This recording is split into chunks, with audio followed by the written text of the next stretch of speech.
తొండి చేసేటోడే ఒట్లు పెట్టుకుంటాడు. రేవంత్ ఓట్లపై కేసీఆర్ సెటైర్లు.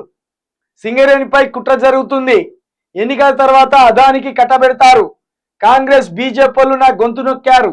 నా బస్సు యాత్రతో వాళ్ళ గుండెలు వణుకుతున్నాయి. కేంద్రంలో వచ్చేది సంకీర్ణ ప్రభుత్వమే. 14-15 సీట్లు వస్తే సింగరేణిని కాపాడుకుంటాం. రామగుండం షోలో కేసీఆర్ క్లియర్ కట్గా కేసీఆర్ తెలంగాణకు ఏమిస్తే ఏముంటది, బీఆర్ఎస్ పార్టీని గెలిపిస్తే ఏముంటది, బీఆర్ఎస్ పార్టీకి ఓట్లు వేయకపోతే ఏం జరుగుతుంది, క్లియర్ కట్గా ఇక్కడ చెప్తున్నాను.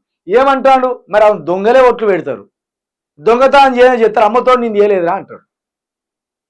ఎత్తుకపోతాడు, ఆ దేవుని మీద ఒట్టు నేను అసలు ఏం ముట్టుకోలే అంటాడు. కాబట్టి దొంగలే ఒట్లు పెడతారు, తొండి చేసేటోళ్ళే ఒట్లు పెడతారు అని ఇక్కడ కేసీఆర్ రేవంత్ రెడ్డిపై మంచి చాకచక్యమైన ఒక చతురతతో కూడిన ఆ సెటైర్లు వేషన్లు.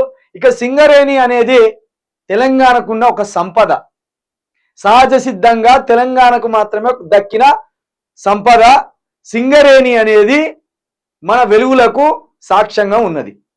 ఆ సింగరేణి ఇప్పుడు ప్రమాదంలో పడే పరిస్థితి వచ్చింది.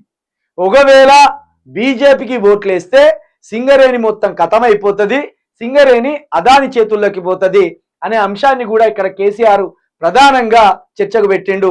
దీన్ని కూడా దయచేసి మీరు అర్థం చేసుకోండి. ఇక కేసీఆర్ బస్సు యాత్రకి 2 పార్టీల్లో దడ మొదలైనట్లు కనబడుతుంది. అందుకే ఆయన మీద 48 గంటల ఆ నిషేధాన్ని కూడా విధించినట్లు కనబడుతుంది అనేది కేసీఆర్ చెప్తున్నాడు. దయచేసి ప్రజలారా మోసపోకండి, గోసపడతారు. ఇంతకంటే ఎక్కువ మళ్ళీ ఏం చెప్పినా ఏం చెప్పినా కూడా అబద్ధమవుతుంది. కానీ మీరు మోసపోతే గోసపడతారు. ఇది అర్థం చేసుకోరు.